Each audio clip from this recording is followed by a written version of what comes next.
Bonjour, aujourd'hui je vais vous parler de l'hypnose parce que beaucoup de gens ont peur de l'hypnose ou ne croient pas en l'hypnose, alors qu'en fait l'hypnose ça s'explique, c'est prouvé scientifiquement et c'est tout à fait naturel. Alors, qu'est-ce que c'est que l'hypnose?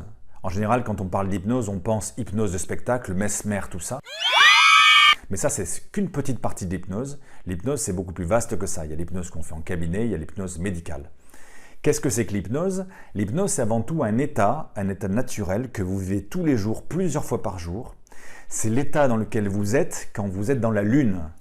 Quand vous êtes dans la lune, cet état de décalage de la conscience, où le corps peut être là et l'esprit peut être ailleurs. En esprit, vous pouvez être à 10 000 km. Cet état, on le vit plein de fois par jour et depuis toujours. Rappelez-vous quand vous étiez enfant, quand on était à l'école, parfois on était en classe, l'instituteur ou le prof parlait, était en train de faire le cours, et des fois on écoutait ce qu'il disait, et puis des fois on avait un peu les yeux dans le vague comme ça, on faisait semblant d'écouter, mais en fait on était complètement ailleurs. À ce moment-là, l'esprit avait décroché, et autant on était conscient d'être au sein de la classe, autant pendant quelques secondes, pendant quelques minutes, on ne sait pas du tout ce qui s'est dit en fait. Et puis quand on revient à soi, eh bien, on a loupé une partie du cours et puis on recopie sur le voisin. Cet état, on le vit tous les jours. Par exemple, parfois vous êtes en réunion, quelqu'un parle, on est censé écouter, mais des fois ça nous intéresse plus ou moins, ça nous concerne plus ou moins, donc parfois on décroche dans les pensées, et quand on revient à soi, eh bien, on ne sait pas trop ce qui s'est dit. Cet état, on le vit aussi devant la télévision. Parfois, on regarde les images, on écoute le son, mais en fait, on est ailleurs, on s'est absenté. On le fait aussi en voiture. Par exemple, si vous conduisez une voiture, on sait qu'une voiture, pourtant, c'est compliqué à apprendre à conduire, mais parfois, sur des trajets que vous connaissez bien, comme par exemple pour rentrer chez vous, eh bien, votre esprit s'absente dans les pensées, le corps continue à conduire, et en esprit, vous êtes ailleurs. Et parfois, on peut arriver devant chez soi et être surpris de déjà être arrivé là. Ça, c'est exactement l'état d'hypnose. Vous le vivez aussi quand vous lisez un livre, par exemple. Vous lisez un livre, à un moment donné, on ne sait pas pourquoi, vous décrochez dans vos pensées. Et ce qui est drôle, c'est que les yeux continuent à lire. Et il y a un moment donné, vous vous arrêtez à un point, vous savez que vous avez lu, mais vous ne savez pas ce que vous avez lu, alors vous revenez en arrière. On fait tous ça.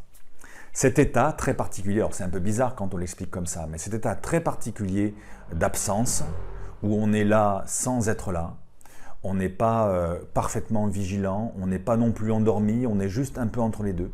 Cet état, c'est exactement l'état d'hypnose. C'est un état, voilà, comme ça, de rêverie plus ou moins profond.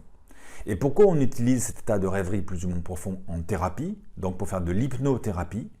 Eh bien, c'est parce que dans cet état, notre cerveau fonctionne un peu différemment. Si par exemple, vous voulez arrêter de fumer, et que je vous dis, écoutez, arrêtez de fumer parce que c'est dégoûtant, ça sent mauvais, ça vous coûte cher. Eh bien, peut-être que vous êtes d'accord avec moi, mais ça ne marche pas. J'ai beau vous le dire 50 fois, malheureusement, ça ne marche pas. Au contraire, des fois, ça fait l'effet inverse. Mais par contre, si je vous accompagne dans cet état d'hypnose, cet état limite entre la veille et le sommeil, cet état de rêverie, et que dans cet état, j'en profite pour vous dire à peu près la même chose, alors pas avec les mêmes mots bien sûr, mais à peu près la même chose. Eh bien cette idée, un peu comme une graine, vous allez l'autoriser à venir se planter dans votre esprit. Et ça va germer tout seul. Et c'est pour ça que l'hypnose ça fonctionne, parce qu'à ce moment-là, notre cerveau est plus réceptif à des idées avec lesquelles on est d'accord. Mais il faut être d'accord bien sûr, parce que l'hypnose, ça ne peut pas vous forcer à faire quelque chose dont vous n'avez pas envie de faire. Par exemple, si vous avez envie d'arrêter de fumer, l'hypnose, ça va parfaitement vous aider à arrêter, hein, très rapidement. En revanche, si sous hypnose, on vous dit écoutez, quittez votre mari ou votre femme ou démissionnez de votre travail pour aller élever les chèvres dans le Larzac, eh bien, on pourra vous faire 50 heures d'hypnose, ça ne marchera pas, parce que vous n'êtes pas d'accord avec ça. Donc à la base, il faut être d'accord avec le principe. C'est pour ça que je dis souvent que pour arrêter de fumer, par exemple, il faut que ça ait du sens pour vous, il faut qu'il y ait un pourquoi, il faut que vous sachiez pourquoi vous avez envie de faire ça.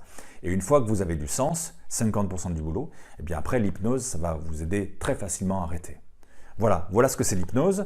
C'est un état connu, c'est un état naturel, c'est prouvé scientifiquement, et c'est juste un état qu'on utilise en thérapie pour vous aider à atteindre plus facilement votre objectif. Et si votre objectif, c'est de vous libérer de la cigarette, bien grâce à l'hypnose, ça vous permet de le faire beaucoup plus facilement, sans effort et sans manque. Merci d'avoir regardé cette vidéo. J'espère que vous avez bien compris ce qu'est l'hypnose. Il n'y a pas de mystère, ça s'explique très facilement. Et à quoi ça sert. Je vous dis à bientôt pour une prochaine vidéo. Bye bye.